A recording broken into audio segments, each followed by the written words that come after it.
He also, like, let's actually start and fucking say something. Ugh, stupid. Hi. Hi guys, my name is Kate. This is Kate's Chit Chat, a YouTube channel that I abandoned like 2 years ago because I started going to school, and now I'm back because there's been this person on TikTok who's just been calling to me like Oklahoma, calling to me like England, saying please run your big fat mouth and talk about me. So that's what I'm doing. Who am I to not answer when I'm called? I'm like Batman, I must. So I've returned to my sad little YouTube channel to talk about the one and the only Tyler Jolene Catastrophe. If you don't know who he is, congratulations. If you do, I'm sorry. But I'm going to talk about him. I have a 11-page script on Google Docs because I don't know how to fucking shut up. I have an 11-page script pulled up, written. If I look or if I bring my laptop, that's why. Don't be alarmed. It's okay. I just have so much to say because it's really been such an interesting past like couple weeks on the internet with Tyler Catastrophe getting so famous. I've literally every night for the past week I've gone out and I've talked to my parents about it. I'm like, I gotta like update y'all on the lore. They're tired of it. So I'm making this to like, did you hear my mom just scream? She's tired of it. I'm making this video to give my parents a reprieve of me info dumping on fucking Tyler Catastrophe. How many times am I gonna say fucking in this video? Take a shot every time. Few disclaimers before I actually start. One, if I'm awkward, sorry. Like I said, I haven't done this in like 2 years. I've already restarted like 4-5 times, and I'm going to hope that I don't restart again because I feel like I get more awkward each time I restart. So I'm just gonna lock in and just roll with it. If I'm awkward, sorry. If I keep repeating myself like I've been, sorry. Awkward cuts, bad editing, we're just gonna have to deal with it, okay? A girl has CapCut and a dream, let me live. If the audio's bad, sorry. On my iPhone, fan going, AC on, parents in the background, crazy dog. Lighting, lamp, ceiling fan, TV, laptop. It's not the best. Deal with it or not, stop watching. But like, don't. We could have a moment if you say, just like stick it out, trust it with me. Actual disclaimers that matter. I personally have not seen people like misgendering Tyler or like being homophobic or anything or being ableist. I know it exists online because it's the internet, but this isn't a space for that, okay? This isn't a space for transphobia or bigotry, homophobia, ableism. Not a place for it, okay? I don't care. It's not going to be accepted or tolerated. You can criticize a person without being a bigot, okay? Like, it's not necessary to target those things about him when there's genuine critiques that can be made about him. I also, like, I'm not making this video so you guys all go to his page and be like, you're fucking stupid, die in a hole. I don't think that's necessary. I also don't want to be responsible for that, and I don't think anybody wants to be responsible. Well, you do you. If you want to be responsible for threatening somebody's life online, more power to you, okay?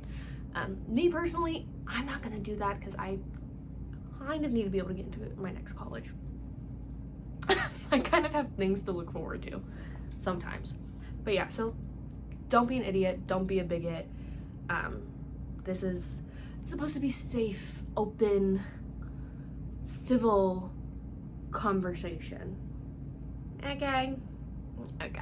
Got it good. Abuse is going to be brought up in 2 specific sections. I have 2 sections that talk about abuse. It might be triggering. I'm not going to go into extreme detail of abuse in any scenario, but it still may be uncomfortable to hear, it may be triggering to hear. When we get to those sections, I will clarify exactly what I'm going to talk about, and you can decide if it's something that you want to listen to or not. If you feel like you can't handle listening to stuff like that, that's perfectly fine. Skip over it or just stop watching altogether. Up to you. It's just really hard to talk about Tyler Catastrophe without talking about abuse, because so much of this story surrounds that. I believe that's all my little disclaimer, so I can actually talk about the point of this video. Okay. So Tyler Catastrophe, he's malicious. Whether or not he's doing it on purpose or he's genuinely just ignorant and stupid, the things he says and posts online are malicious. And they are spreading harmful rhetoric, they are spreading misinformation, and they are opening up a pathway for people to be rude, people to be harmful, people to victim blame. And I don't know if that was his intent or not, because I don't know the dude, but that's what he's doing, okay? It's one thing to come online and thirst over and defend a known abuser, an admitted abuser. It's another level of delusion to come online and act like he has some sort of higher power to be able to define what abuse is and what does or doesn't count as abuse. And that's what he's done. He's also a culture appropriator, racist, misogynistic. And I'm going to talk about all three of those things. I could go on and on about the debauchery of Tyler, how cringy he is, the parasocial relationship he has with Wilbur, which will be mentioned towards the end, but that's not the focal point. There's so many things you could say about him, but I wanted to focus on 4 specific things, which is his culture appropriation towards indigenous people, specifically his Tumblr, because that shows a lot, his manipulation and guilt tripping of viewers, and the way he speaks of abuse. Not in that order, I think I switched up, but once again, their sections, don't worry, don't be alarmed. Sorry about that. If you don't know who Tyler Catastrophe is, congratulations, I'm very jealous of you. Not sure why you're still here, maybe you just like to see my face. But no, seriously, like, congratulations if you don't know who Tyler Catastrophe is. Unfortunately, I'm so aware of who and what he is. What he is, that sounds bad. I see a lot of him, okay? I've seen a lot of him. I've talked about it, like I said, talked about it with my parents, talked about it with my friends from school. It's like stuck in my brain. It's all I can think about. He's a brain-eating amoeba, literally. But in short, he's a TikToker. He posts a range of content from, you know, promoting his beadwork and his art, personal stories, thirst traps, auditions for his favorite band, and abuse sympathizer content. Also, my personal favorite genre of Tyler Catastrophe is his 11 p.m. Benadryl fueled like chaos, because 11 p.m. is the new 3 a.m. and Benadryl is the new Molly, apparently. If you want like a really in-depth explanation of who he is, iNabber, something about calling out iNabber in a video is really funny to me. iNabber posted 2 videos, I think together they're 3, maybe 4 hours in total. I was actually watching the first video he posted while making some of this script. It's really good. He goes like really in depth, really in detail, and it covers a lot more of the Wilbur side of things. So if you're more interested in that, there's plenty of videos. I know Curtis Connor made a video. I didn't watch it, but there's plenty of videos. You can go on TikTok. There's a lot of people talking about it. You can literally just search up his name on TikTok, scroll through a few videos, get the gist, come back. Or you decide you don't want to deal with that and don't come back. Your prerogative. Honestly, I wouldn't blame you. But he's crazy. Maybe I shouldn't call someone crazy. Whatever. He's a weirdo, okay? If you already have like a basic understanding or a deep understanding of who he is, great. You'll understand everything I'm talking about. So when I first started writing this, he hadn't actually posted his apology.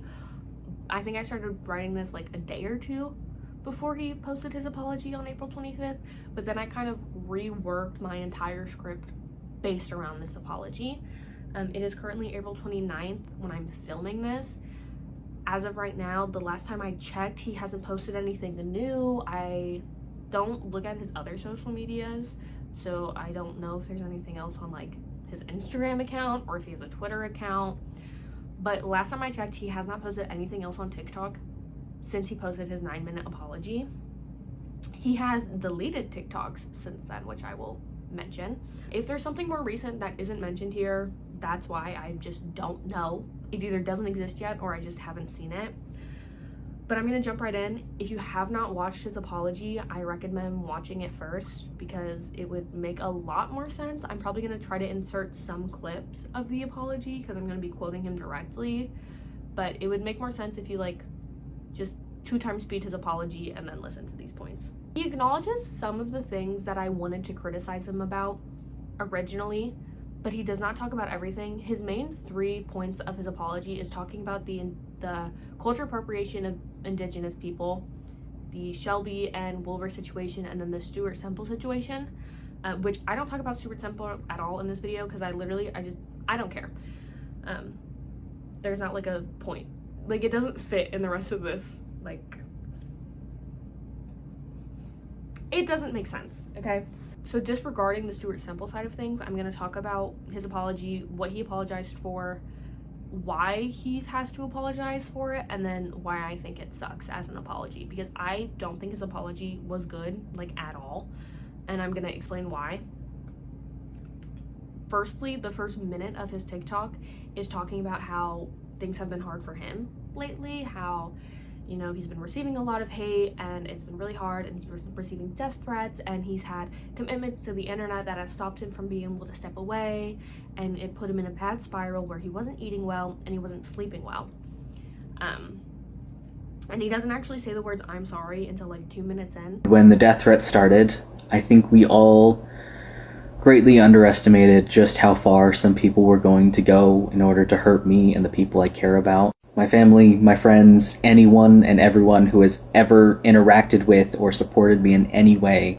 And because I have a lot of commitments keeping me online, the GoFundMe orders I need to finish, I could not step away. So I wound up in this awful spiral, barely eating, barely sleeping. So I completely checked out for a day or two. Do I feel like kind of bad for him? Yeah, sort of. But him bringing this all up first is a bad look on him because he's immediately centering this apology around himself and how bad it's been for him, how much it sucks for him, what he's been going through, he, me, myself, and I. It immediately kind of docks the apology of some validity because it shows that you are more so doing this out of a space of like, it's been affecting me negatively, not it's been affecting other people negatively. And that's just not a good look to do. I don't know if that was his intent. I honestly doubt it was because I feel like he just makes I feel like he doesn't think before speaking a lot of the time. But for him to open up and immediately be like, this sucks for me, I'm really like sad and going through a lot. Yes, you can bring that up in your apology, but I don't think that should be the very first thing you say because it's a bad look, honestly. But I'm not surprised that he did this because he has a tendency to kind of bring up other things when he's being criticized. We're going to talk about another video that he posted, I think earlier this month, in regards to the Wilbur Soot thing, where he like brings up Palestine and Sudan and like Planned Parenthood for some reason. And there's like other videos, older videos, where he's like getting some hate, people like hating on his beadwork, and he's like, once again, is like, there's bigger problems in the world, which is true.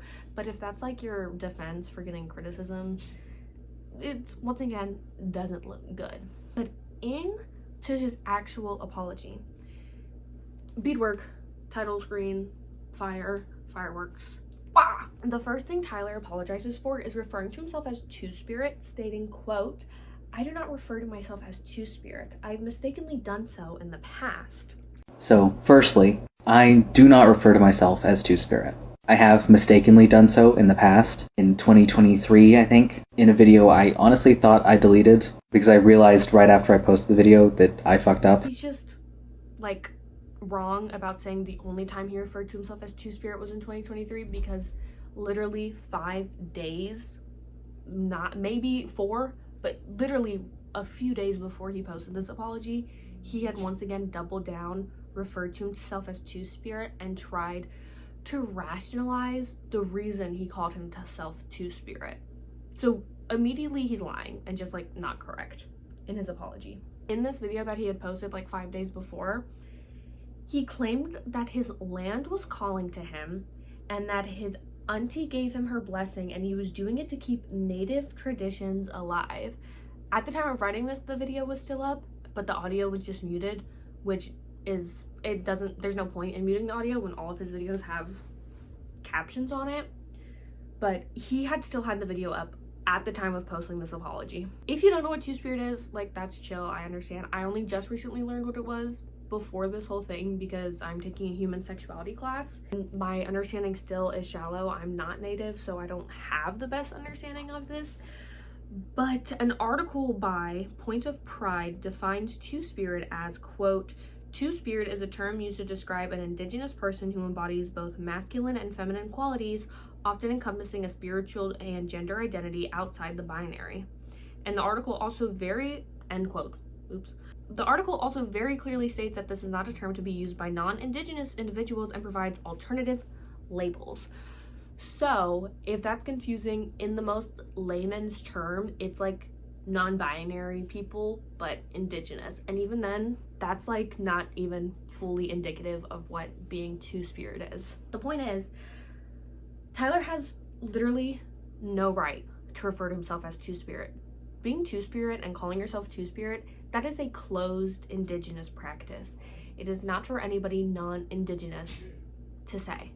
There are plenty other terms and ways you can refer to yourself that aren't appropriating a culture. You know, you can say you're genderqueer, you can say you're non-binary, you're gender fluid, you're agender. There's so many other terms that one can use, but he chooses to use the word Two-Spirit, and he has done so publicly on 2 occasions, and potentially privately he is continuing to do so, which I will, once again, I'll get to that, hold on.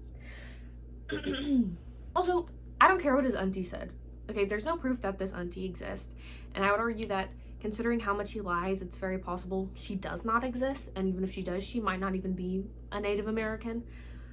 But just because, hypothetically, auntie does exist, just because she says she's cool with it doesn't mean you can go around and publicly be like, I'm Two-Spirit, I'm Two-Spirit, and try to use that identity to like promote yourself. Also, from what I understand based off videos I've seen from indigenous people on TikTok, Two-Spirit is not like a general thing. It's not like each tribe has a different understanding of what Two-Spirit is. They all kind of, I don't know if engage is the word I want to use, but they all have a different understanding and a different way that they operate as Two-Spirit, I guess. It's not the same for each tribe, and to come online with the blessing of your auntie and use a general term just so openly and confidently when clearly you don't even really understand what it is and what it means, that's inappropriate and it's wrong, and he shouldn't be doing that, and he's old enough to know that he shouldn't be doing that. It's not his right. It literally isn't his right. It gives the way he like brings up his auntie. He also makes a point to call her his deadliest auntie, which I could be wrong, don't quote me this, but I'm pretty sure referring to someone as your deadliest blank, that is an indigenous like term, slang. I think it's a way to say like she's cool, like my coolest aunt or something. So also weird that you're trying to incorporate Native American slang to prove your point that you're allowed to do this. Very odd. But it gives the same way like really white people are like, oh yeah, my great grandma was a Cherokee princess, so I'm Native American. Like, that's not how it works. It's like when somebody gets called out for saying the N-word and they're like, oh, but like my grandma's boyfriend's son's cousin gave me the N-word pass. Like, that's not how it works, like, at all. I actually made a point in this to bring up my personal experience about how my best friend and her family, I grew up with them my entire life. Our families have been like together for decades, and they always joke that like I'm not really a white girl, but I don't go around telling people I'm black because my friend's family jokes around that I'm not really white, because I am still white. Crazy, I know. Sorry to break it to y'all, I am a white girl. And I don't go around saying I'm black. I don't say it publicly, I don't say it privately, because it's a joke between my friends and her family, and I know that I'm not black. I know that. And it's like, I feel like Tyler doesn't understand that some things are like supposed to be, not everything is literal, not everything is supposed to be brought to a public front. Just like, keep it to yourself, dude. Seems that Tyler may actually be referring to himself as Two-Spirit privately still. This is alleged, I don't know, I don't have proof of this, but a TikToker named Krusty Clips posted a video called Issues I Have with Tyler Catastrophe's apology. I'll put it here. But they show a screenshot between Tyler and somebody else where he says, quote, "Another reason I no longer claim it publicly." Which, obviously I'm not gonna... Hi, mommy! Wow, hashtag mommy. Once again, allegedly, I have no proof this is real. I wasn't the one messaging Tyler. Messages can easily be faked. But if they are real, it shows that Tyler doesn't actually care that he offended somebody else. It just that he cares how the public perceives him. Because if he's continuing to refer to himself as Two-Spirit privately, even though he's been corrected on it numerous times that he can't do that because he's a white guy, he doesn't actually care. He doesn't care that he's offended somebody. He doesn't care that he's doing something he's not supposed to do. He only cares how the public perceives him. Also, oh, sorry, I'm like remembering what I wrote. Another point that he makes in his like video where he's doubling down on calling himself Two-Spirit, he says, "My homeland Oklahoma was calling to me." That shit is so stupid. Like, genuinely, because what are you talking about? What are you talking about? I'm Floridian, and half of the like states. I'm Floridian, half of the cities in Florida, half of the roads, schools, sports teams, they're all named after indigenous tribes, or their name is derived from something indigenous, okay? I don't go around saying that I'm indigenous because I grew up in a place that is named after indigenous people, because that's not how it works, like, at all. I posted a TikTok joking about how if Tyler had gone to FSU, he would claim he's a part of the Seminole tribe, and I wholeheartedly believe that, because apparently he thinks just because he's from Oklahoma, the arguably most indigenous state, that means he has a right to claim indigenous practices, which is just not true. Like, not at all.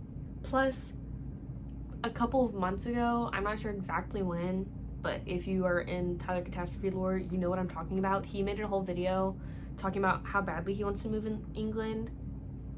to England. Damn ho. He made a TikTok talking about why he so badly wants to move to England, because when he visited England, something just settled. For the first time in his life, something settled. 2 weeks that I spent in England is the only time in my 26 years of life that something in me just settled. Which doesn't make sense. If Oklahoma, the land of your people... This is not the land. This is Glendale. If the land of your people is Oklahoma, and that it's calling to you, how would England, the land of colonization, be where you feel settled for the first time? Tyler constantly contradicts himself, and I don't know if he even realizes he's doing it. Oh, also ×3. Hold on, this is getting serious. He mentions the 2023 video resurfaced, the 2023 video that he's apologizing for, where he first referred to himself as Two-Spirit. He mentions that it resurfaced because of a TikTok he posted clarifying the difference between his beadwork and indigenous beadwork. And that's what I actually wanted to talk about, okay? I'm getting, like, frustrated. In this recent video where he's clarifying the difference between his beadwork and indigenous beadwork, he says that he's, quote, not a recognized member of an indigenous tribe or nation, which is an interesting way to put it. Because he could just say, I'm not Native American. That's what most non-Native people say. It's like, oh no, I'm not Native. To say that you're not a recognized member makes it seem like you're trying to say that you are still native partially, you're just not recognized in a tribe. You know what I mean? Like, something about the way he said it just didn't feel right to me. Because he says he's not a recognized member of any indigenous tribe, he says that's exactly why he beads the way he does. And to his credit, that is true. His beadwork looks nothing like native beadwork because native beadwork actually looks good. He then goes on to say, quote, "I've never claimed to have invented beadwork," but then moments later refers to himself as an innovator and says he is, quote, "creating things I've never seen anyone else make, even though I've looked," end quote. This necklace took nearly a decade to make. 9 years of trial and error, building skills that no one else could teach me. He's immediately contradicting himself in this video where he's trying to like make things clear, saying that, oh, I never claimed to invent beadwork, and then to be like, well, I'm the only one making stuff like this. And there's other videos, which they may have been deleted at this point. I took screenshots of some of the like specific parts that I'll put up. But he has videos saying things along the lines of no one's making stuff like this, and I make the most intricate stuff, and blah, blah, blah, blah, blah. So he is talking, and has in the past talked as if he is some innovator or staple in beadwork.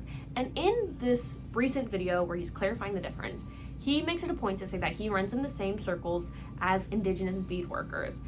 If that were true, if you really did run in the same circles as indigenous beadworkers, you would understand that what you are making is not anything crazy new. It's not innovative. It's not like a new phenomenon. You just make beaded necklaces, beaded chokers. Like I could go on Hot Topic probably and find chokers that look just like the ones that you're selling for $50 million on your fucking Depop or whatever. I didn't even finish reading what I actually wrote because I got irritated. He says that he runs in the same circles as indigenous beadworkers, but in 2024, he said, quote, "I'm the only person I've ever met who knows how to do stuff like this," end quote. Once again, if that were true, I'm like, I feel like I'm going insane. This dude is stupid. He doesn't know what he's talking about. Do you run in the same circles as indigenous beadworkers, or have you never met anybody who's ever made anything like this before? It doesn't make sense. 2 + 2 = 4. From a customer standpoint, I don't want to be wearing pre-worn jewelry. The only time I am going into a place expecting pre-worn jewelry is if I'm buying something from a thrift store, and even then, I wash it before I wear it, and it is thrift store priced. I mean, inflation's kind of crazy right now, but that's not the point. Tyler, he wears his jewelry that he sells over and over and over and over and over again. He doesn't just wear it once for like photography purposes to put it on his website. He wears it constantly in his videos to promote it. And he has said before that he realizes he can promote his videos by making thirst traps. And he's wearing them all the time. I could give him the benefit of the doubt and say, sure, maybe he has replicas of the same thing, so he's not actually wearing the one that he's going to sell. But I don't believe that, honestly. I feel like he's just wearing it, you know? And like I said, the only time I'm willing to wear pre-worn jewelry is if it's from like a thrift store, or if like I'm getting it from a friend. But I'm going into that knowing that it's been used before. Speak of the devil, my friend's texting me. I actually don't even remember what I was talking about, but I'm not restarting all the way because that was like me talking straight for 30 minutes. Oh, I think I was saying how gross it is that he wears all his jewelry. Oh yeah. Once again, the only time I'm going to willingly wear pre-worn jewelry is if I know I'm getting it from like a thrift store, or like my friend or my sister or my mom is giving it to me. And even then, you wash that shit before you put it on. I should not be expected to wash jewelry if I'm buying it from a store. And yes, I understand that Tyler isn't like a mainstream store. He's not like in the mall or shit like that, but he's running a business. His customers shouldn't have to be like, oh, I wonder if I need to wash this because some guy's been wearing it the whole time. That's just like gross. Don't do that. And they're also, I'm not gonna dog him on his prices, even though I probably should. I will say, I have seen more intricate shit made on rainbow looms by middle schoolers. So, anyways, next. Another point of discrepancy in his beadwork that doesn't like really matter in the grand scheme of things when it comes to the point of this being him being a cultural appropriator. I just want to point it out because it shows that he probably is a chronic liar. Tyler claims he started originally making beadwork after he got in his car accident that he loves to bring up literally all the fucking time, which happened in 2019, which would be 6 or 7 years ago. He also claimed that one of his pieces took over a decade to make in another video. And then in a different video, he says that he's been running his business since 2016. The dates don't align and it is confusing, but it's, once again, not the biggest deal. I just think it's interesting that all of this like doesn't align and make sense because it shows that he's not very consistent. He be lying, okay? He finna be in the pit, he be lying. Shelby, fireworks, bam. I have to look here because there's a lot, okay? So the next part of his apology is in regards to his comments on the Wilbur and Shelby situation. If you don't know what the situation is, basically, Wilbur Soot is the guy he's in love with. He was a Minecraft YouTuber turned musician of a shitty band. And Shelby was also a Minecraft YouTuber content creator. They were in a long distance relationship. Wilbur was disgusting, gross, and nasty, and he had a biting thing. I guess he's into biting, but it led to him abusing Shelby, okay? In Tyler's apology, he is referring to a video he posted in defense of Wilbur. Tyler states that he probably should have never commented on it at all, and the only reason he posted a video on it was because people were asking his opinion on it and there was a lot of harm being done. Dumb? That's what he is, but that's not what I meant to say. I probably should have just never commented on any of it at all. And the only reason I posted that video was because there were multiple people asking me my opinion. And at the time, there was a lot of harm being done just from the communities and fandoms surrounding this. He also states that he stayed away from anything other than Shelby's statement because any other information was conflicting and he didn't understand it. First of all, shut up. The video he's referring to in his apology was so bad, so stupid. It's his whole like, I don't believe Wilbur Soot in his abuser video, and he talks about the allegations Shelby made and is like completely misrepresents what she says the wrong shit, acts like she presented the information in a manner that was dishonest and harmful and irresponsible. And then he like glazes Wilbur's apology that also fucking sucked and acts like anybody who is upset and not forgiving of Wilbur's actions is an angry child.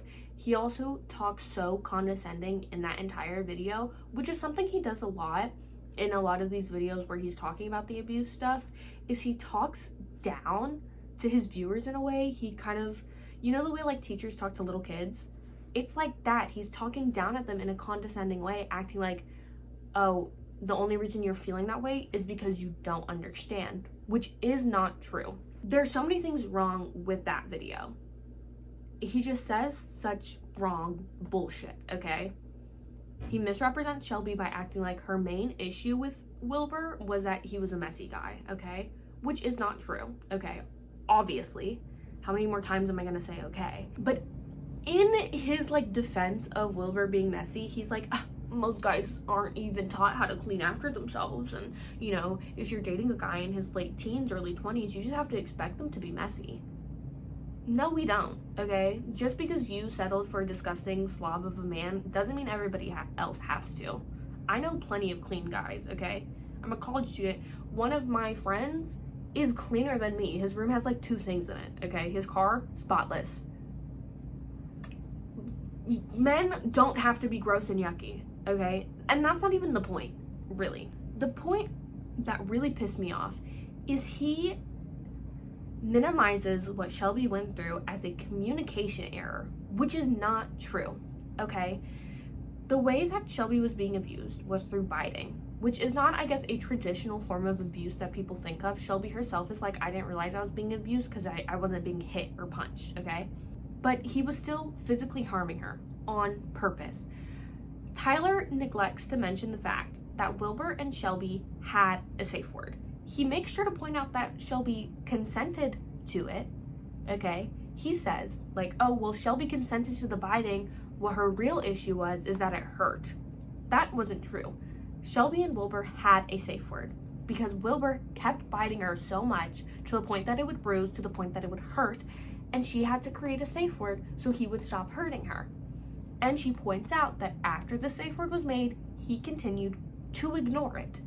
She would say the safe word, yell it out in pain. He would bite down harder before letting go. He would make fun of her for being in pain. He would say that her pain tolerance wasn't high enough. He was abusing her, point blank, period. He admitted to it. Using a safe word, okay, is a way to make sure that consent is always honored. If you are in a sexual, activity, if you're doing something sexual and your partner uses their safe word, they are pausing or rescinding their consent of that action, okay? It is a boundary. You must respect that. Consent is always allowed to be taken away or changed at any point. Like, that's just how it is. So if Shelby can, yes, consent to being bitten. That is true, but she can also use her safe word and say, hey, that's enough, stop it now. Both things are true, and just because she consented originally the first time doesn't mean she consented the second time where she used the safe word. And if Wilbur didn't respect the fact that she used her safe word, he is now breaching her consent. He's abusing her. I'm not sure if Tyler doesn't understand how safe words work and how consent works. I'm sure he does because he's a grown fucking man. But the fact that he leaves it out of the video maybe makes me think he just doesn't get that, or he purposely left it out because he knew it wouldn't help his point at all. I'm leaning towards he purposely left it out because it didn't help his point at all.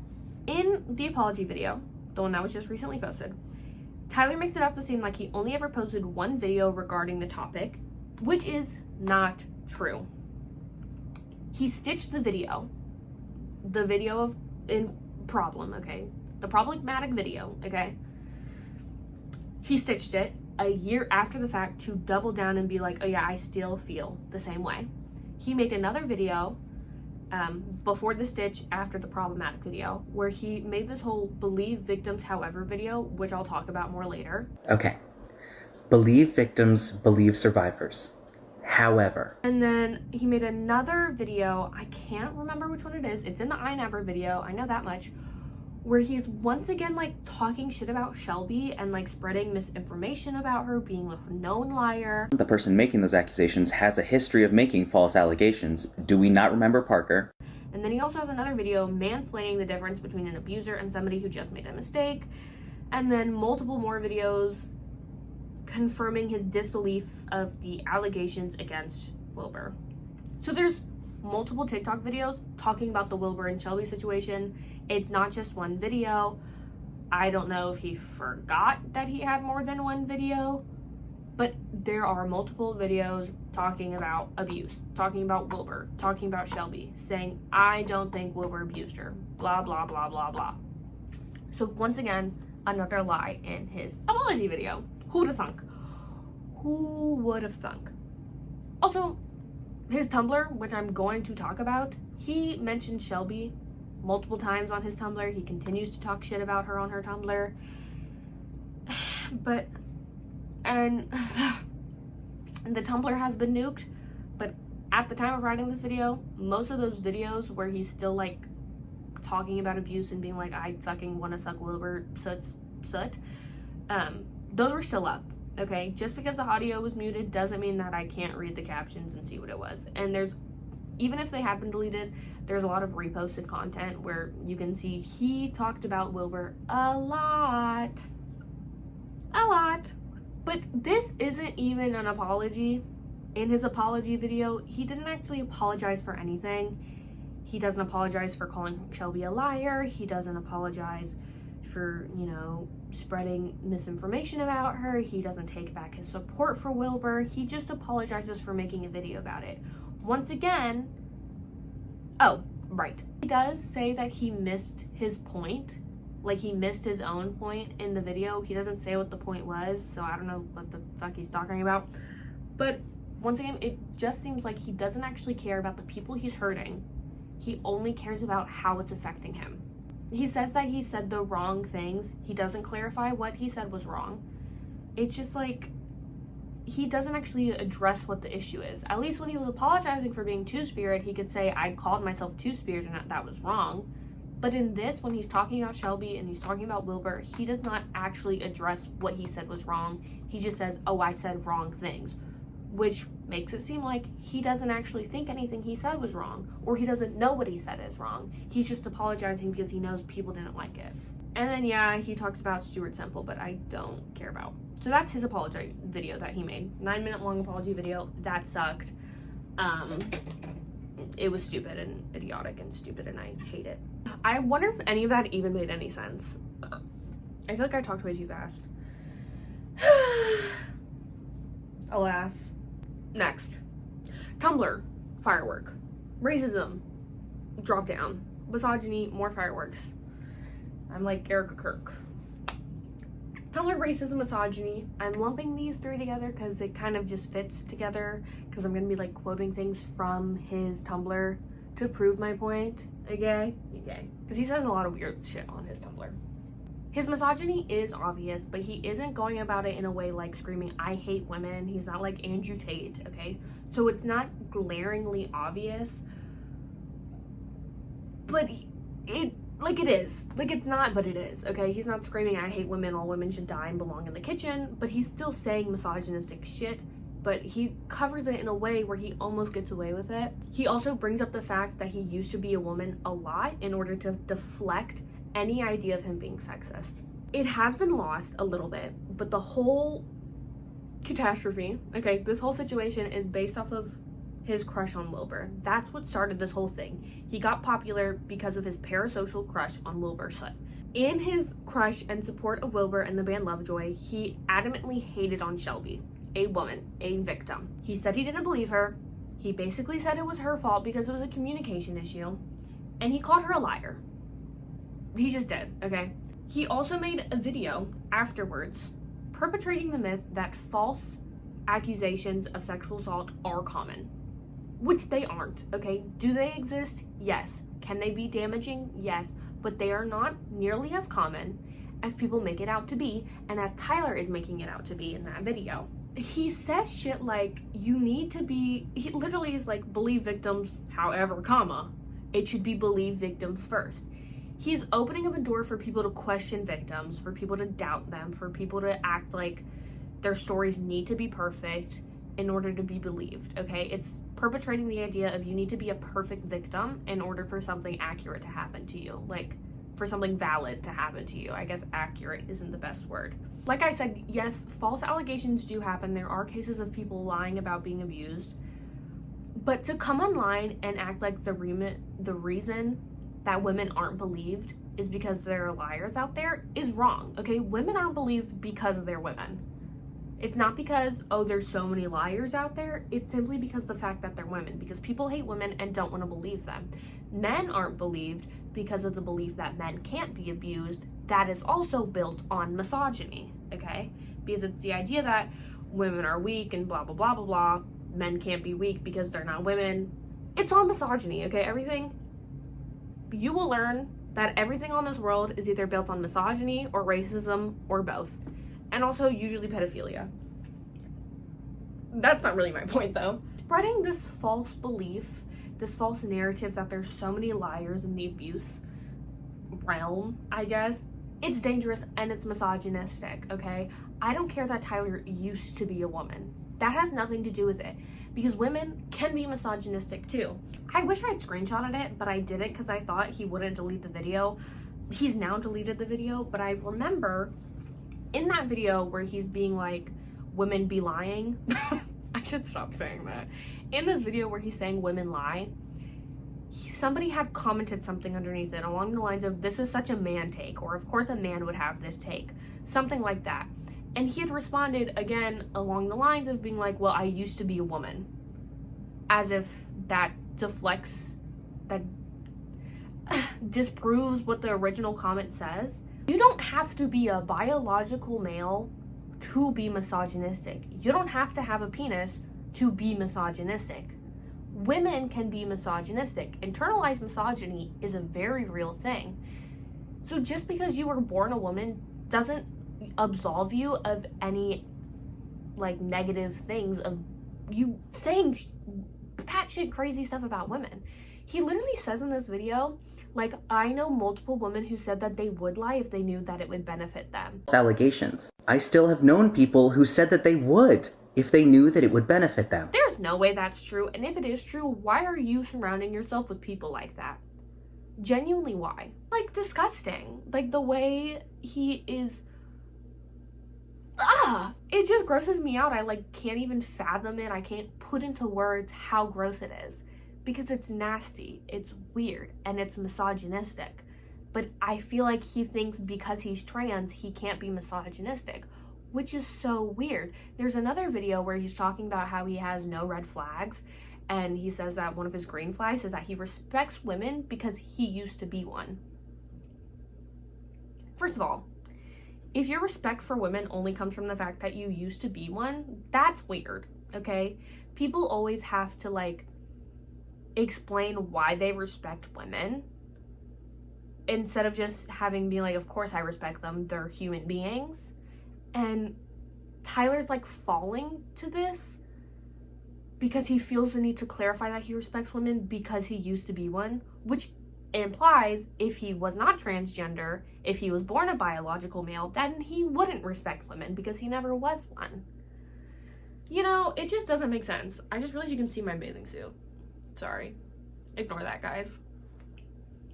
It's just like, I don't even know if I'm making sense, but see, I can't even talk. I'm so irritated by this situation. I'm irritated. It's stupid, it's stupid, it's stupid. He's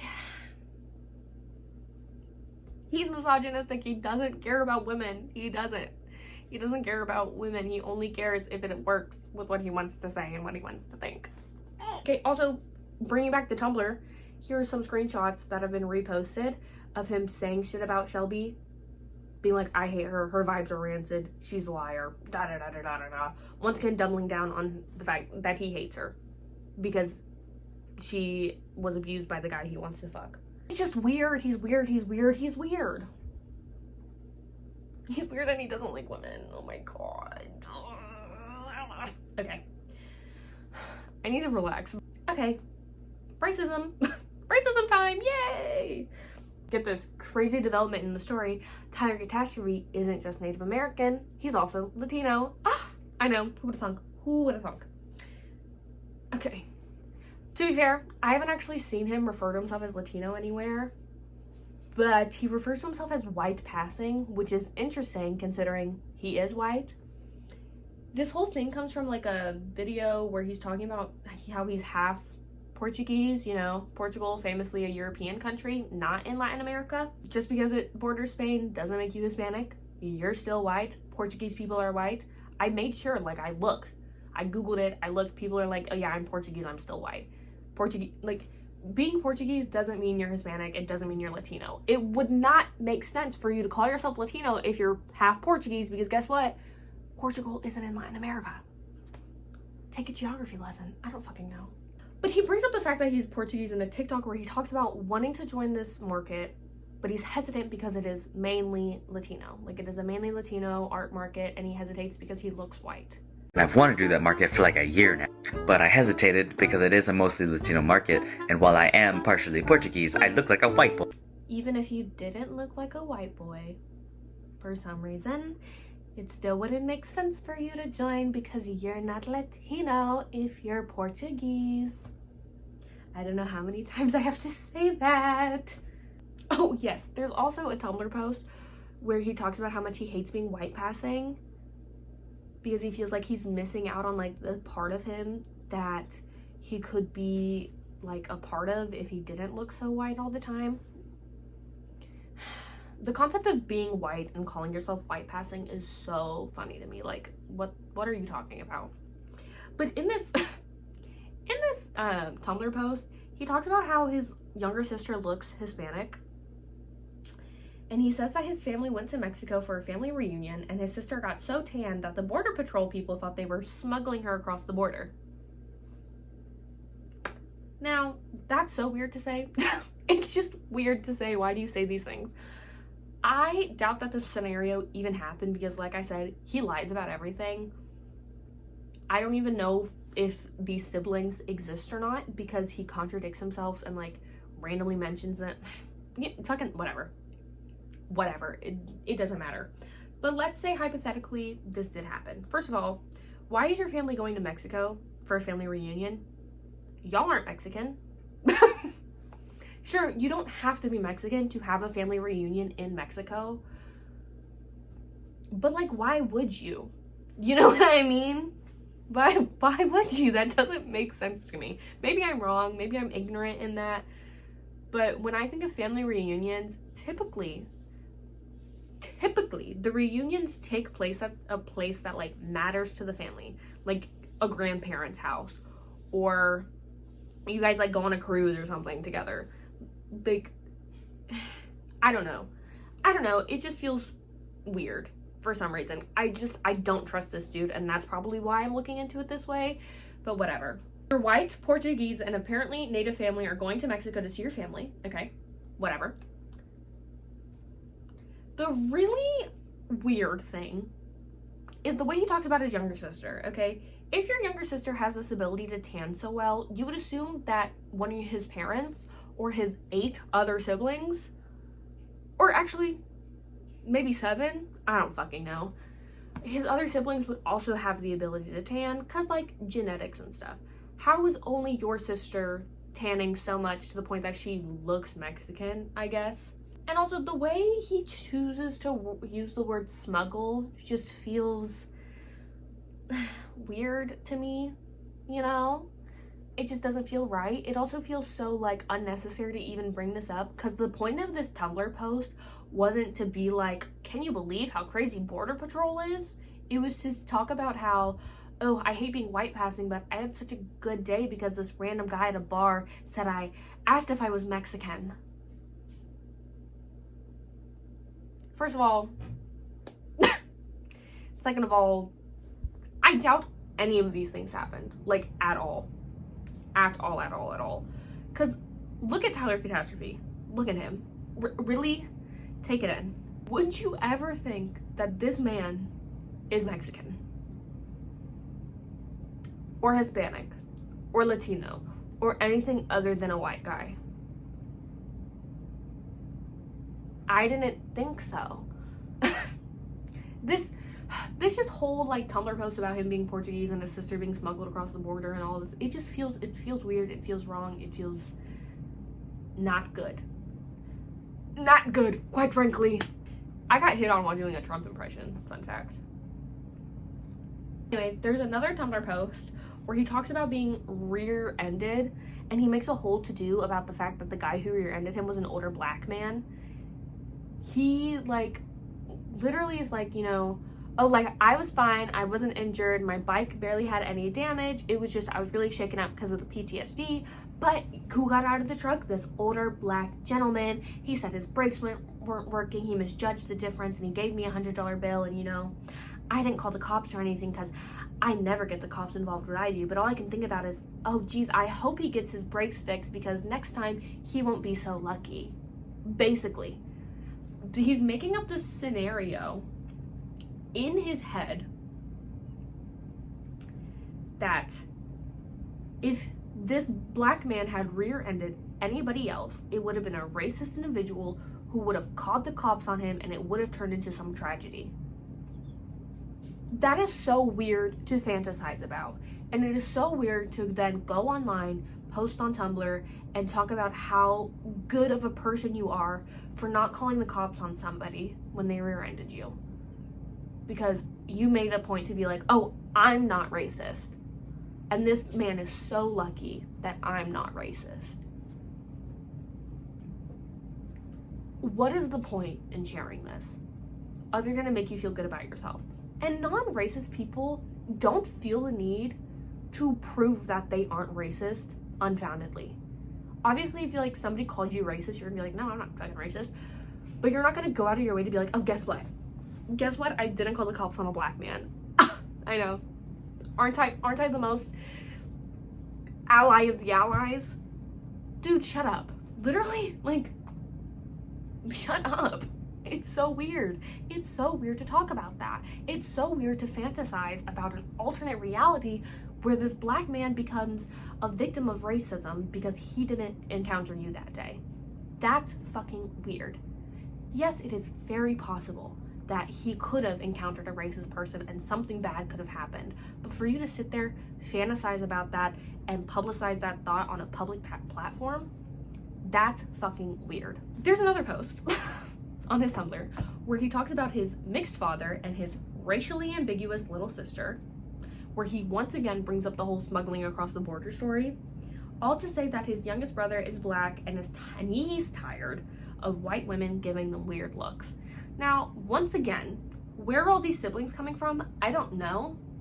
Like, I don't know.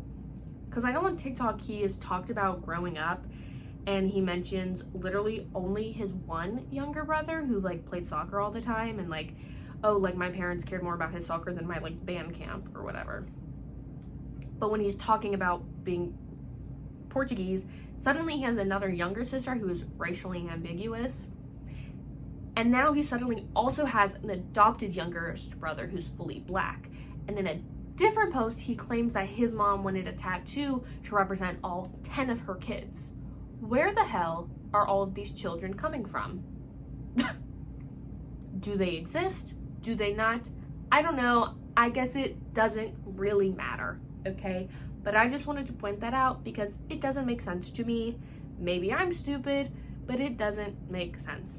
I don't see a point in sharing this either, because he is not posting about this to be like, I'm so tired of racism still being alive in 2026. I can't believe, well, actually, I don't think this was posted in 2026. I think it was like 2022. Not the point. He's not posting this and framing it in a way of like, I can't believe racism is still so prevalent today, or, oh my God, I feel so bad for my little brother who has to experience racism. He's talking about himself, saying, I can't stand that this happens. And if something happens one more time, I'm gonna do something about it. I'm gonna step in. I'm gonna do this. I'm gonna do that. Who cares? Who cares? What's the point in sharing this? You know, like, I don't get it. It's always about him. It's always about what he has to do, how he feels about the situation. There's no point in sharing it.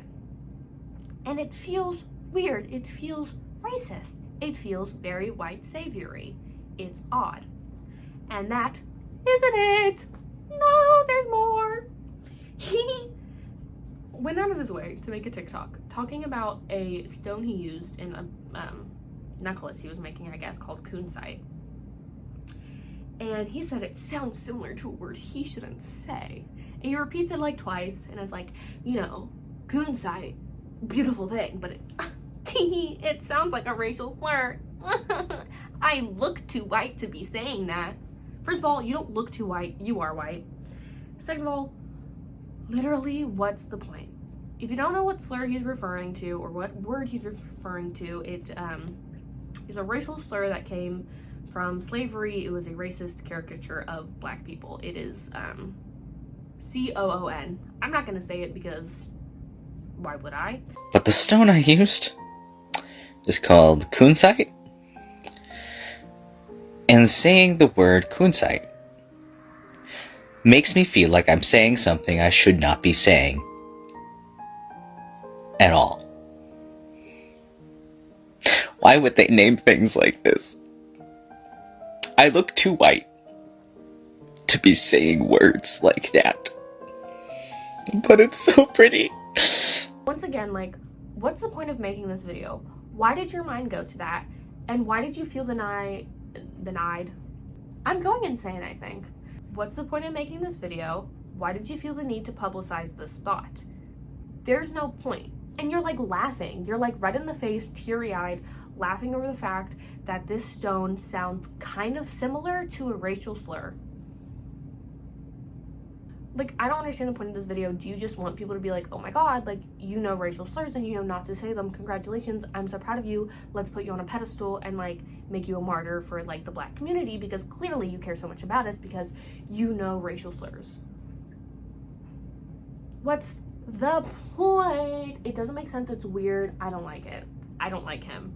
It's fucking weird. Plus, he also uses like dark skin emojis, which I guess isn't the end of the world. I think it's weird, me personally.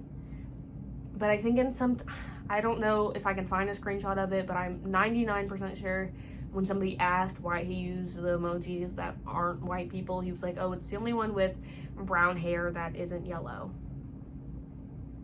Just use the black hair one, use the yellow one, whatever. If it was just that alone, I'd be like, okay, sure, whatever, dude. But the fact that he's definitely racist, even if he doesn't realize he's being racist by saying this stuff, which he probably does, but it's like, just everything all added up, it makes it weirder and weirder and weirder. If it was his only offense, it'd be like a little weird, but since it's like his 50th offense, it's like, dude, cut it out. Cut it out. Damn, I wrote so much shit. God. I need to learn how to shut my mouth. I need a break. I'll be back, guys. I'm overwhelmed. I am restarting this entire section because I want to speak very... Oh, move a little over this way. I want to speak very clearly. I don't want to come off in any sort of like bad or negative way because this is such a sensitive topic. So I think I'm just going to read literally directly off my script instead of just using it as a guideline because I want to be so careful with what I'm talking about. Also, it's a new day. Don't mind the outfit change. If the angle changed, also sorry, but whatever. You'll live. It's okay, I promise. So this next section is going to cover a very specific video he made where he talks about the difference between an abuser and somebody who just made a mistake. Obviously, this entire section is going to be related to topics of abuse. The most I talk about is domestic violence, and I provide kind of like a hypothetical scenario. I don't go into any sort of like gruesome detail about that, but it is kind of the highlight of this section. I do very briefly mention the idea of sexual assault and CSA. If you don't want to hear any of that, I completely understand, and you can skip over this section. Once again, I don't go into really strong detail. I just kind of move past it. It's just there to further my point. But like I said, if that is upsetting to you, completely 1000% understand. So I'm going to be reading mainly off my script. Sorry if you are going to miss my eye contact, but I want to be careful, and this has all of my thoughts kind of put together. The last time I checked on his TikTok account, the video is still up. It might not be because once again, he has been deleting stuff since the last time I checked, but he posted a video explaining the difference between somebody who fucked up and somebody who abuses people. He starts by saying that he has been abused, and he did this a different time when talking about Shelby and Wilbur. And while he claims he does this to show that he has credibility in the topic, it doesn't come off this way. It makes it seem like he's judging the validity of someone else's abuse on his own experiences, which is obviously incorrect. I don't need to experience something to know that it happens. He does do this. He kind of is like, as somebody who's been abused more times than I'd like to admit, or more times than I can count, I like know what the difference is. But I'm starting to realize that a lot of people don't know the difference between fucking up and abusing people. And as someone who has been abused, kind of a lot, I'm gonna explain the difference. Because if you don't know the difference, there are a lot of people who will try to use you as a weapon against the people they don't like. And I don't know about you, but I don't like being used for anything. Which is weird because abuse shows itself in so many different forms, so many different ways. There's so many different ways to be abused. And it is very odd to act like your experience is the experience, the baseline, you know? And there's been, you know, I have dealt with abusive situations in my own way, but there's other situations where I have not experienced that. Like, I've never been in a relationship where I was like verbally or physically or any other type of abused by my partner, but I know that that exists. I know that it can happen, but just because I didn't experience it doesn't mean I don't think it happened. And the way Tyler frames his, like, I don't know, frames the way, it's the way he talks about it makes it seem like, oh, I know what's correct and I know what's right because this has happened to me. And I just don't think he takes into account just how many types of abuse there are. I don't know. And it's also very, once again, very self-centered to think that you know the best because you went through something. The actual point of the video, he says you need to ask questions in order to tell the difference between an abuser and somebody who made a mistake. The first question he prompts to ask is, did they knowingly hurt you on purpose? And if the answer is no, then you must ask 2 more questions. First, did you tell them it hurt you, and how did they respond to you telling them? Yourself asking, is this person an abuser, or did they just fuck up somehow? Here are some questions that you should always ask. The first question's a little gray, but it has to do with intention. Did they knowingly hurt you on purpose? And if you know for a fact that they did it on purpose, then yeah, that person sucks, they're an abuser. But if you can't be sure they knew they were hurting you, you have to ask yourself another question. This one's a 2-parter. 1, did you tell them it hurt you? Because if you didn't, I'm sorry, you have to. You can't assume they know unless you tell them. But after you tell them, you have to ask, how did they respond to you telling them? Did they get angry? Did they blame you? Did they hurt you more? Did they try to shut you up somehow? Then yeah, unfortunately, probably an abuser. Or did they find out that they hurt you and apologize? Did they validate your feelings? Did they promise to change? Did they make genuine efforts to better themselves towards you and people around them? Because in that case, they're probably just someone who fucked up. Stupid, right? He then says if the reaction involved an apology, the validation of your feelings, a promise to change, and quote, genuine efforts to better themselves, end quote, then they aren't an abuser. Tyler then goes on to say that he believes everyone deserves a chance to be forgiven, and he also doubles down on how easy it is for somebody to lie and exaggerate. Unfortunately, the elephant in many of these discussions is that it's really easy to lie. And also, it's really easy for someone to vastly exaggerate when they're mad at someone. That's just humans at this point. Now, he talks about how easy it is for somebody to lie and exaggerate, not because he's warning people that you may enter a conversation with somebody and they could lie to you. He's saying that because he's framing this entire video from the stance of cancel culture. He starts it off literally by saying cancel culture is stupid, and here's something you need to know before you let yourself become an internet attack dog to somebody. And he does not mention Wilbur, he does not mention Shelby in this video. However, it is extremely obvious that this was posted because of that video. He's in the same position, he's in front of that shitty painting of his. That was rude. He's in the same outfit, he's in the same position, same hairstyle, same necklace.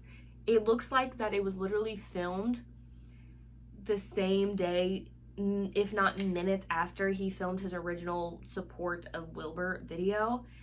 He just posted it like a day or 2 after, trying to act like it's like not connected, but it is so obvious that he is posting this video to further condemn Shelby, to further prove that she's a liar and exaggerating her claims of abuse, and to further be like, I love Wilbur, so it's so bad. It's weird. It's weird. And the information is wrong, it is harmful. Posting this type of shit is dangerous, and I'm gonna talk about why I think so. So his first question is, did they knowingly hurt you? This implies that somebody needs to have the intent to hurt you in order for it to be abuse, which is wrong. First of all, how am I supposed to know somebody's intent? I can't know somebody's true intent unless I speak to them, and even then I might never know because people lie. Tyler said that himself. People lie. Once again, he wasn't saying that to warn people that you could be lied to by an abuser. He was saying that to say abuse victims could lie. People lie about being abused, because once again, he likes to perpetrate the myth that women lie all the time, and that so many of the accusations you see about abuse are false, which is wrong. I literally learned about this in class recently. It's wrong. And here's where I first get into my little hypothetical scenario. I could be arguing with my boyfriend, doesn't exist, but let's say we are having a heated argument and all of a sudden he punches me.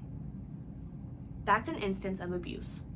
Point blank period. Like, it's an instance of abuse, it's a physical assault. He punched me in the face, okay?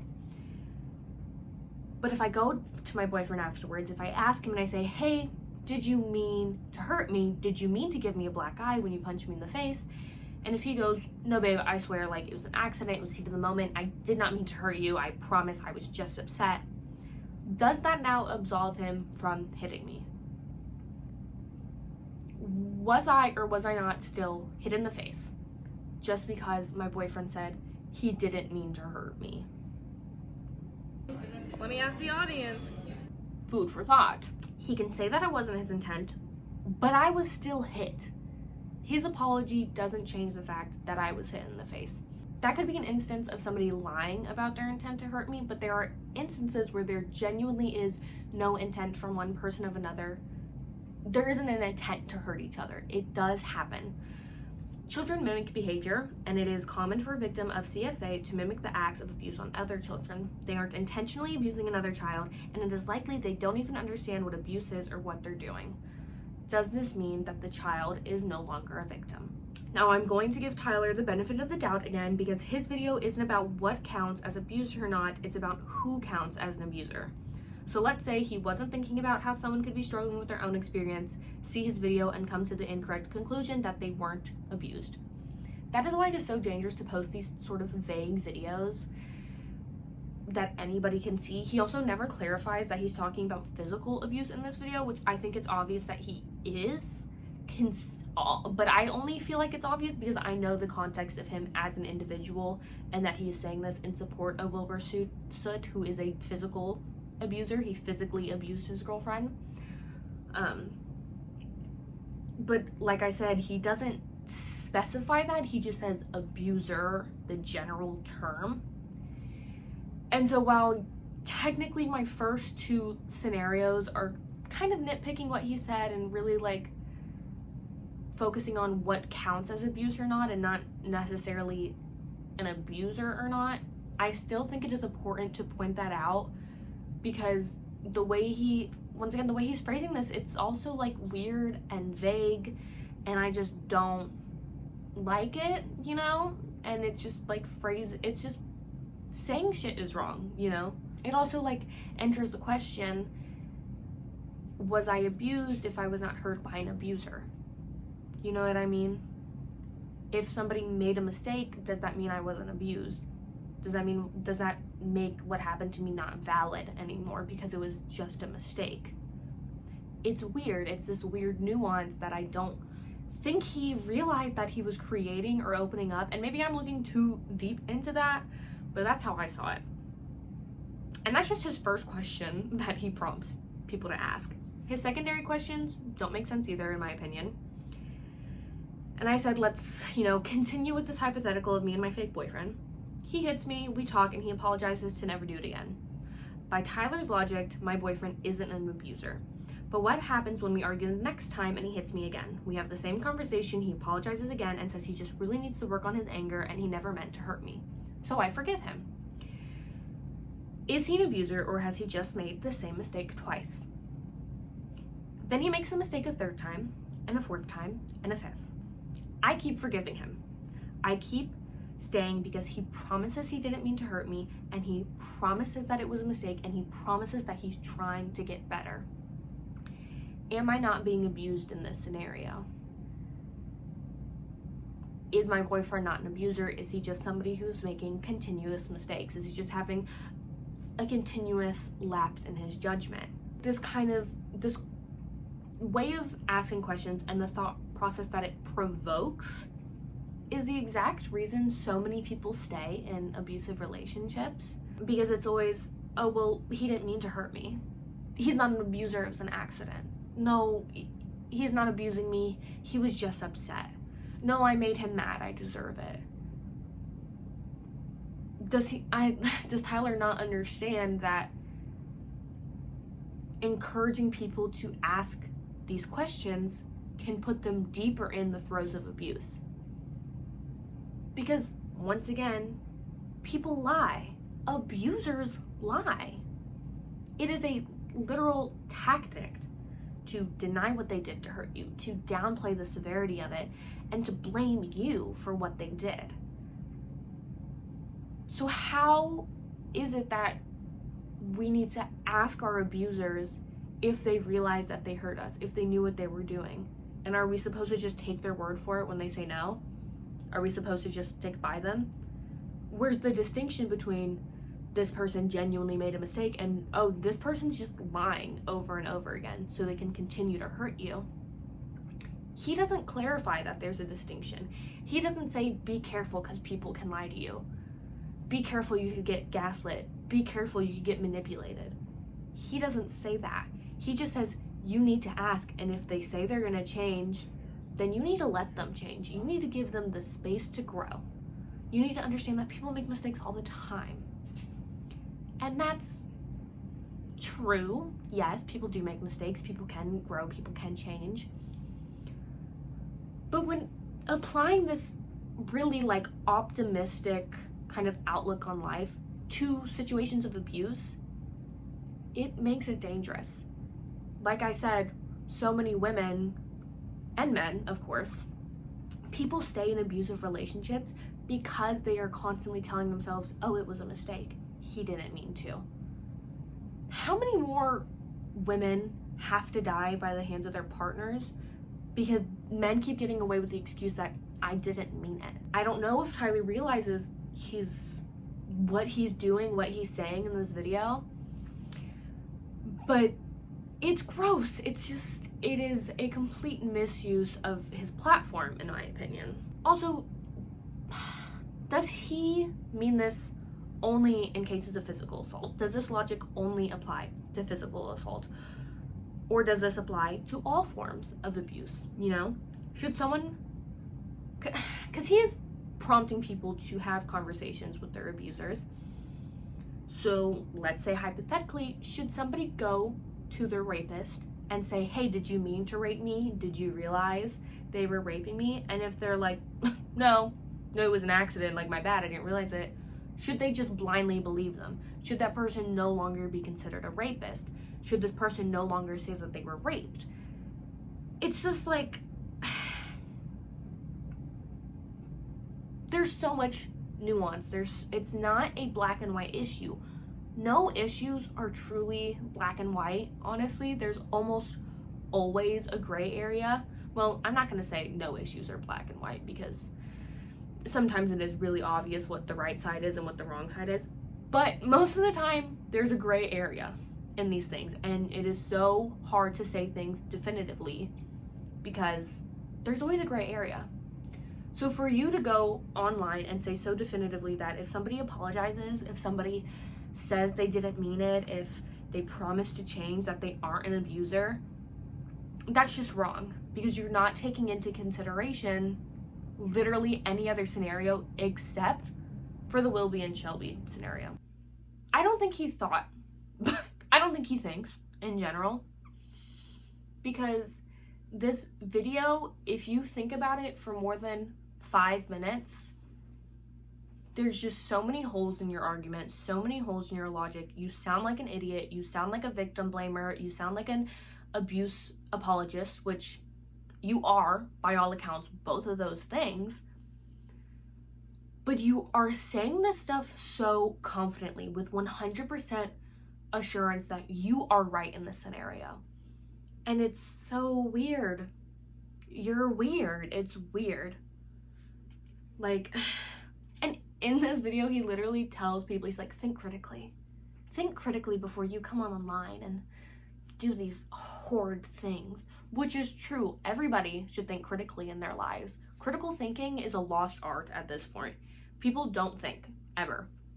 And I support telling people to think critically, but you can't tell people to think critically when you yourself didn't think about the nuances and the negative consequences of a video that you're posting about such a sensitive topic.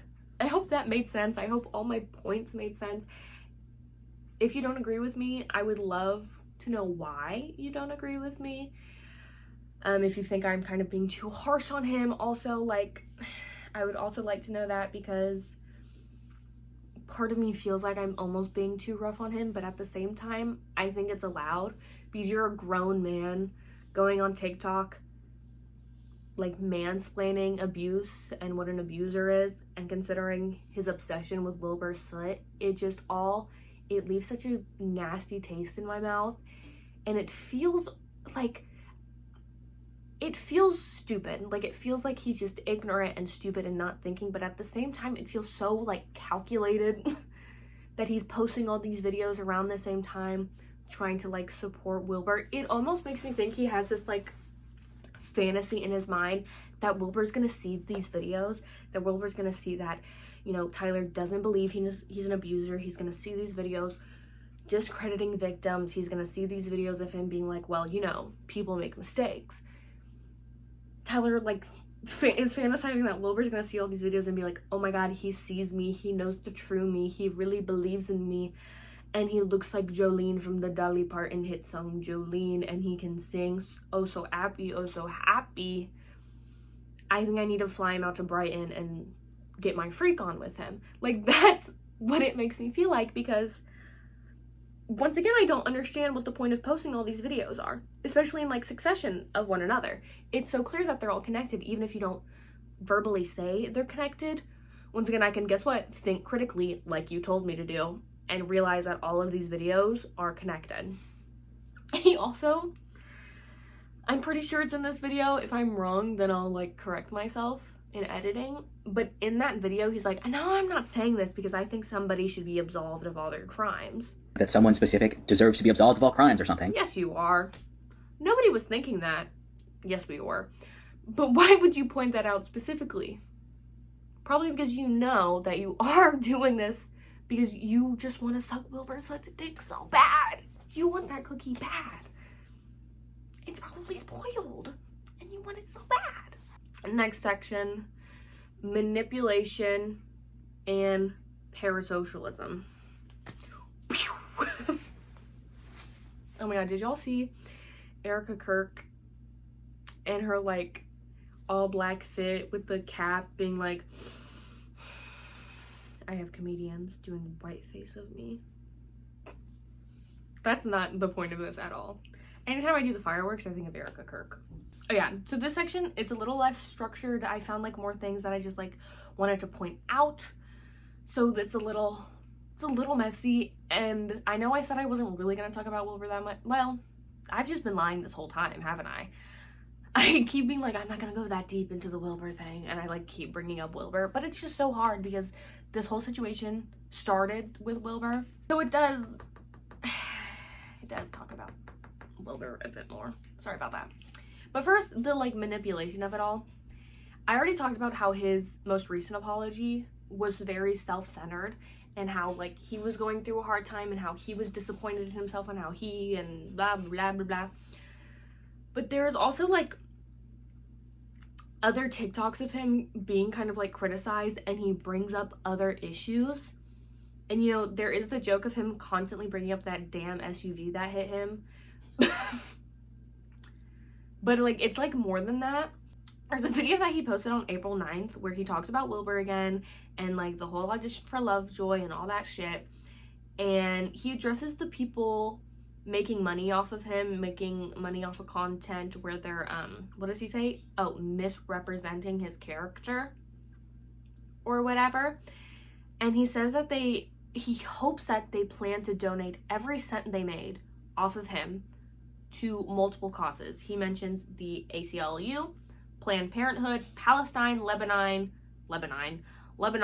Congo, Sudan, and Indigenous or Black Lives Matter charities. He also says that every other problem on earth right now is bigger and more important than a guy who has a crush on another guy. And then he once again brings up the car accident again.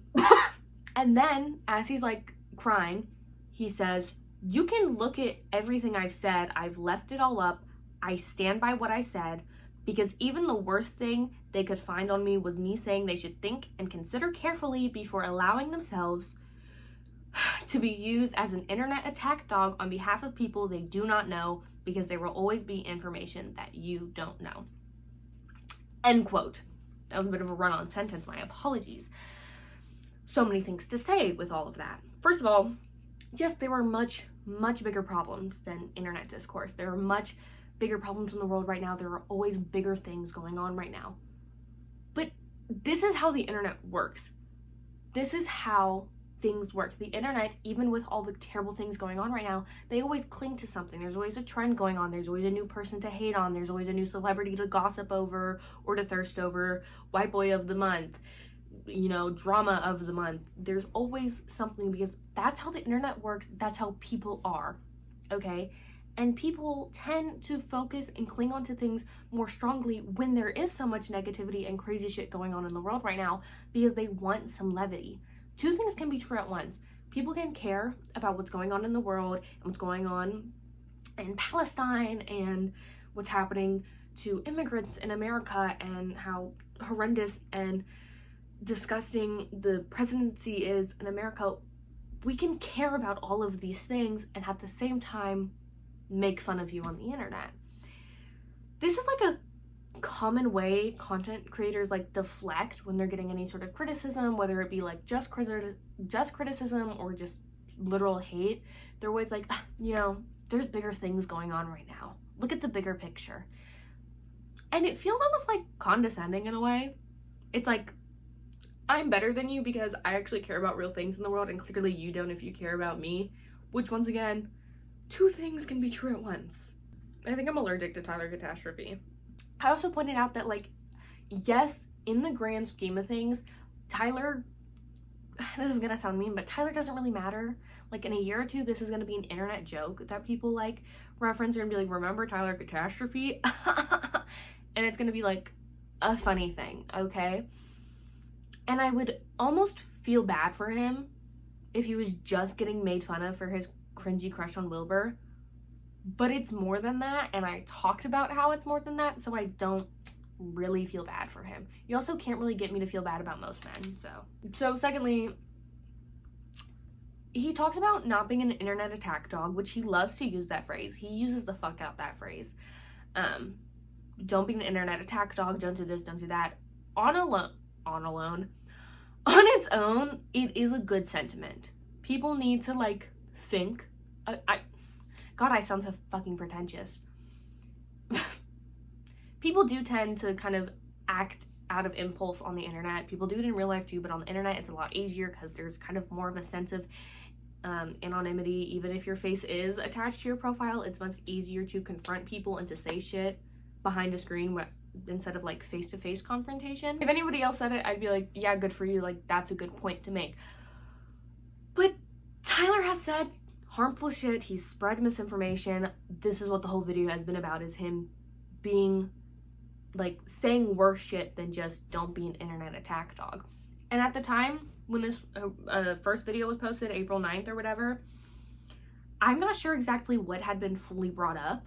I'm not sure what was being reposted or being circulated at this time, but all of the points that I brought up before this, obviously not centered around the apology specifically, like what he said in the apology obviously hadn't been posted at this point, but like all of the Tumblr posts, the TikToks he made, all of that existed. It was up, it was posted, he made that, he posted it himself, he knew that type of shit existed, and then he's inviting people to go look on shit, like go look about more stuff to talk about him. And that's just a bad move. If I was getting internet hate, I would never invite people to go find more stuff about me so they can make fun of me more. That was such an irresponsible thing to do. I don't know what made him think that was a good idea, but it was not. It was a bad idea. Because now there's people like me who are talking about how, no, it's not the worst thing you said. You said a lot worse, you've done a lot worse. You're actually kind of a bad person. I'm sure he understands that now, that he shouldn't have said that, but he did, and people listened to him. People went and they looked back at everything he said. I wasn't going to talk about his crush on Wilbur because it is the least serious thing about all of this, but this video does talk about his crush on Wilbur and the parasocial relationship of it all, and he once again doubles down on how it's not parasocial. To be so clear, I'm a K-pop stan. I know plenty about parasocial relationships. Trust me, I've seen it. I've seen it on Twitter. It's crazy. His crush on Wilbur, so that fits the part, okay? He's like a crazy K-pop stan in love with, like, Jimin from BTS. It's like, girl, you're parasocial, we know it. It's okay, just admit it. Just, like, the first step of getting better is to admit that you need help. I'm gonna say that the way he portrayed his feelings towards Wilbur came off as parasocial. Once again, I don't know Tyler personally. I don't know what's going on in his brain, and maybe he truly doesn't have a parasocial relationship with Wilbur. Maybe he doesn't actually have a crush on him, and he all posted it for content reasons, which it's possible. I don't really believe it, TBH, but it is possible. But the way he's, like, portraying his affection and infatuation with Wilbur, it's like literally definition parasocial relationship. Celebrity crushes are normal. Most people have celebrity crushes. I know there's a few people that are like, celebrity crushes are weird and it's cheating on your partner. I don't care. Celebrity crushes are normal. Having crushes on people and being like attracted to people, that is just like a normal human experience. Obviously there's aromantic people and asexual people. I'm not talking about them. But you know, celebrity crushes are normal. It's a part of life for the most part. But the whole non-zero chance thing that Tyler kind of operates by, like, it's not normal. And he could have said this as a joke, but I personally don't think it is. It didn't appear that way either. The way he's like, there's a non-zero chance that me and Will could get together. It could have been a joke, but the way that he like kind of kept talking about it and being like, it's possible, makes it like, dude, cut it out, like, you sound crazy. His also like insistence on referring to him as Will Gold, his legal name, Shane Yaw, my real name. It's odd to like constantly like make a point to only refer to him as Will Gold when he is publicly known and has gone by for years and years on the internet as Wilbur Soot. It's like you're adding a personal connection to this relationship that you don't have, which is weird, you know? And maybe Wilbur has made a statement saying that he like doesn't care, and maybe when he is in Lovejoy he goes by Will Gold. Me personally, I didn't even know his real name wasn't Wilbur Soot until this Tyler Catastrophe stuff. And I wasn't like big in the Dream SMP and stuff, but I watched that stuff. Like, I watched Call Me Carson, like that was my Dream SMP, was the Call Me Carson SMP Live. Like, I watched Slat, I was there. I used to like Wilbur like a lot. I probably liked Wilbur Soot like Instagram edits, okay? But then obviously it came out that he's an abuser and I stopped. But like, I was in this fandom before all this shit and I still didn't know what his real name was. So the fact that he insists on only calling him Will Gold 90% of the time, kind of weird. In this April 9th video, he makes it a point to be like, I'm not the one making fan fiction, you are. I'm not the one making fan art, you are. I'm not the one doing this, you are. He also, in a different video, I'm not sure where it is, it was in that iNabber video where he like, Tyler makes a joke saying like, oh, I don't have a shrine for Wilbur in my closet. I didn't think you do, but now I do. I didn't think you do, but now I do. Damn. Anyways, he makes this whole point about like not engaging in like, he's not reading fanfic, he's not making fan art. But weirdly enough, I think it would make it more normal if he was doing this. Because fan fiction and fan art is just commonplace in fandoms. It is a huge part of fandom culture, is to read fan fiction, to write fanfic, to make or engage with fan art. Obviously not everybody does it, not everybody has to do it, but a huge part of fandom culture has been and always will be this kind of fan-made aspect of it. It's a fandom, fan-made. To me, reading fan fiction is like reading a fantasy book. You can escape reality and you understand that these things are only happening and will only happen to you in the realm of fantasy. And then you can close the book and come back to reality. And that's fine, you know? People aren't gonna look at you sideways. Well, people look at you sideways for everything. If he was engaging in this type of stuff, it would almost make it more obvious that he did know he was a fan, you know? Like, I know I'm not gonna like marry a member of NCT, but I can still like giggle looking at like Tumblr Imagines and be like, oh, this is good. And then I can turn off my phone and come to the real world and realize, hey, I don't live in Korea, I don't speak Korean, I don't speak Japanese or Chinese. I'm not going to meet these people, you know? And I know that I'm not gonna be with them. Because I can still fantasize and like read fan fiction and giggle and like fan edits and stuff, and I can tweet and be like, I'm, you know, Johnny Says girlfriend, but I know that that's not reality. The issue with Tyler is that he's acting like there really is a chance. And it sounds mean, like, okay, I'm not trying to say that celebrities are above people, because at the end of the day, they're all human beings, but there is still some distinction. And while technically the whole, there's a non-zero chance thing is true, you're not supposed to live and operate your life in those margins. You're not supposed to go day to day being like, you know, it's probably not likely, but, you know, there's a non-zero chance that I could marry, you know, fucking, well, who's a really popular celebrity right now? Pete Davidson. He's not popular. You know what I mean? But, like, you're not supposed to live your day-to-day life in those margins of, well, you never know. I could, you know, get with Harry Styles. I could get with Rihanna. Well, I'm coming up with, like, the most ridiculous celebrities, and they're literally all in relationships. But you understand what I'm saying.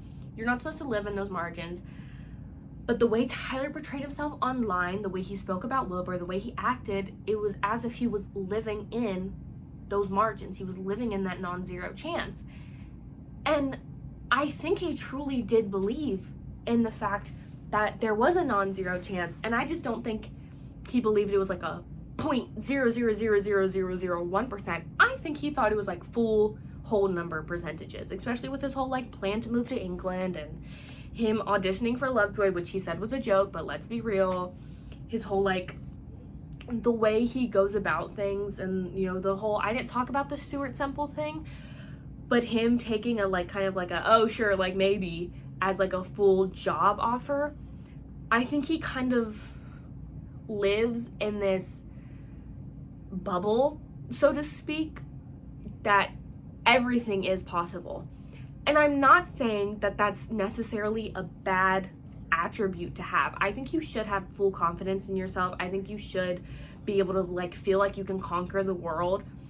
But you also have to kind of stay down to earth and humble yourself, because then you get yourself in situations like this where you're let down, where you're reading into things you're not supposed to read into, where you're overestimating like not your worth, because that sounds so shitty to say, but it's like he lives in this bubble and he never looks outside of it.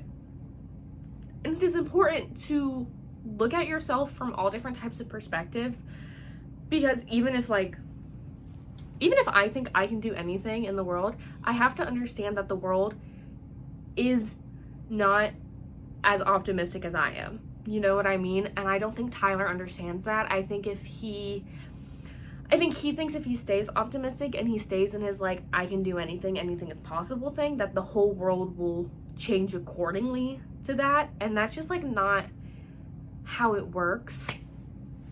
I don't know if that makes sense, and it makes me kind of sound like really like nihilistic, but I don't know. I think he genuinely did have a parasocial relationship towards Wilbur, probably still does. And I think honestly, if he just admitted it, it would be okay, because then he could be like, yeah, that was a little weird. Let me dial back.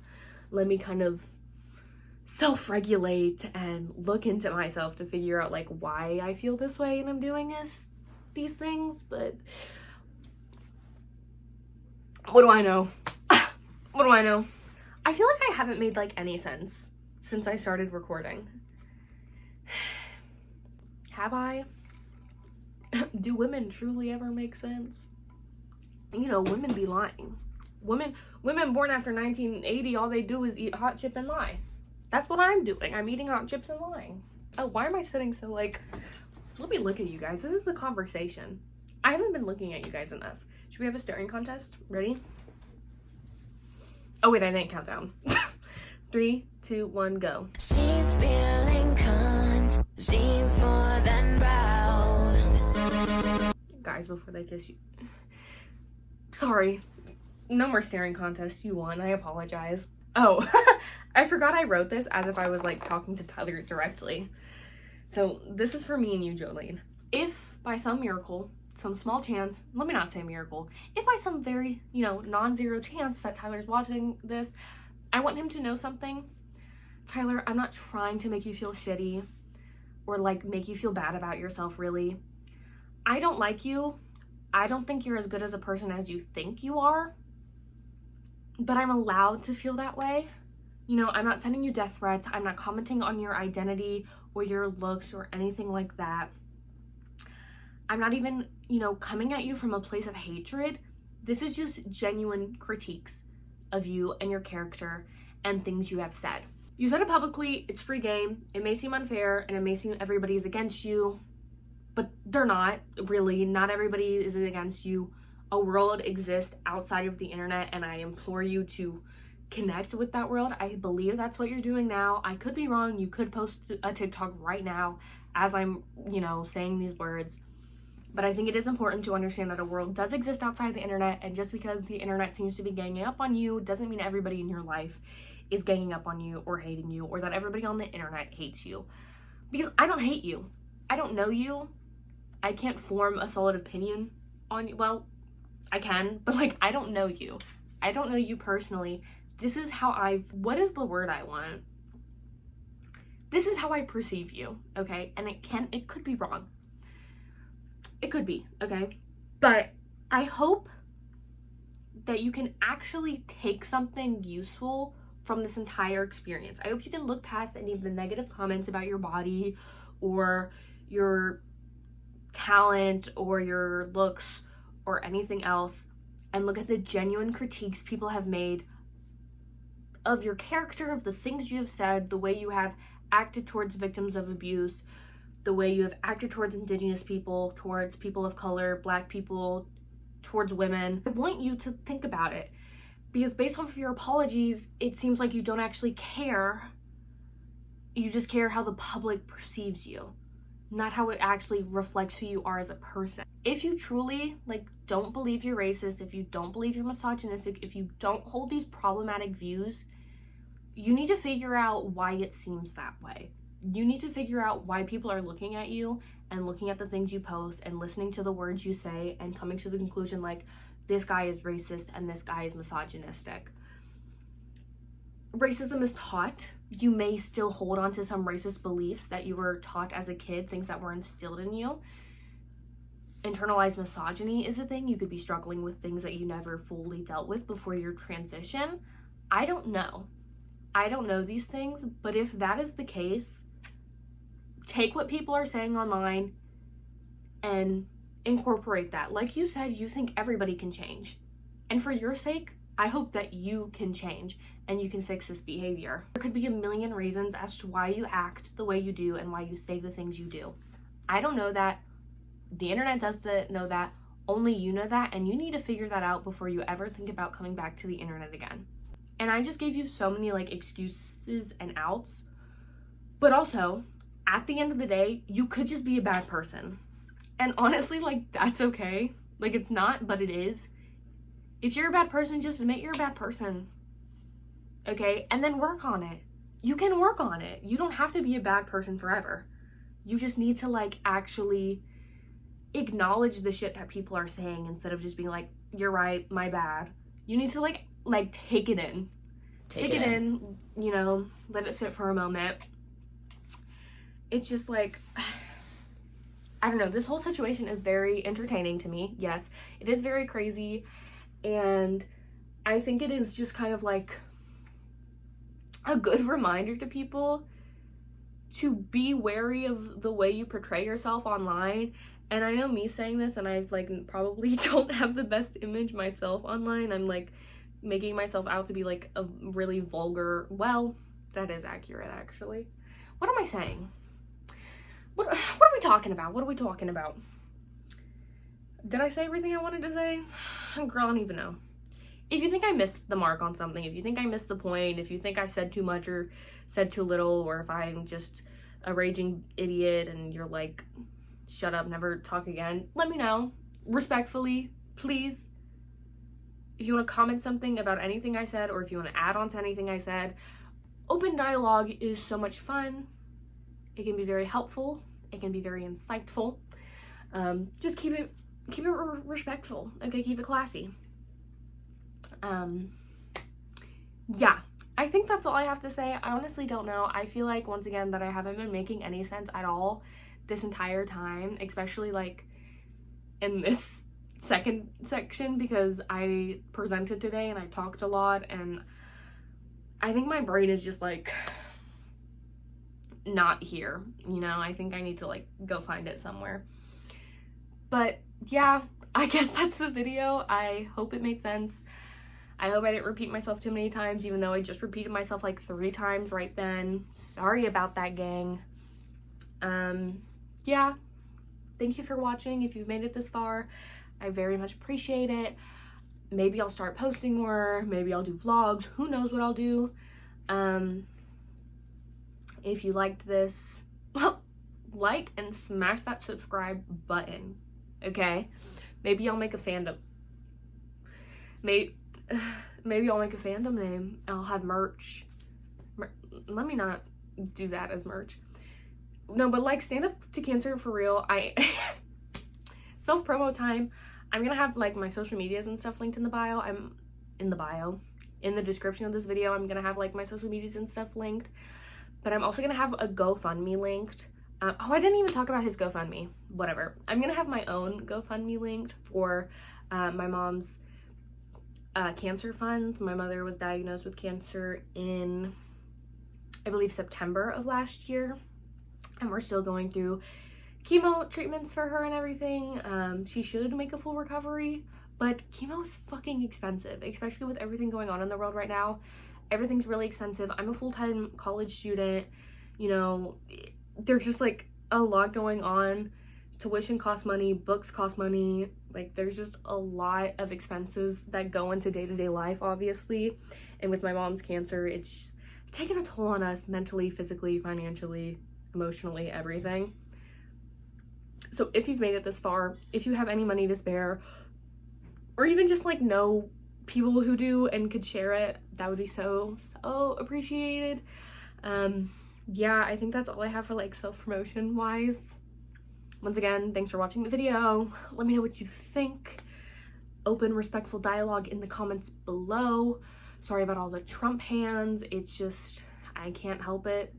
I make fun of him a lot, so it's like he's taking over me like the symbiote, except I'm not gonna become a racist, pedophilic fascist, so don't worry about that. With all that being said, fuck Wilbur, believe victims, support indigenous bead workers, and find somebody that makes you feel like life itself leaned in.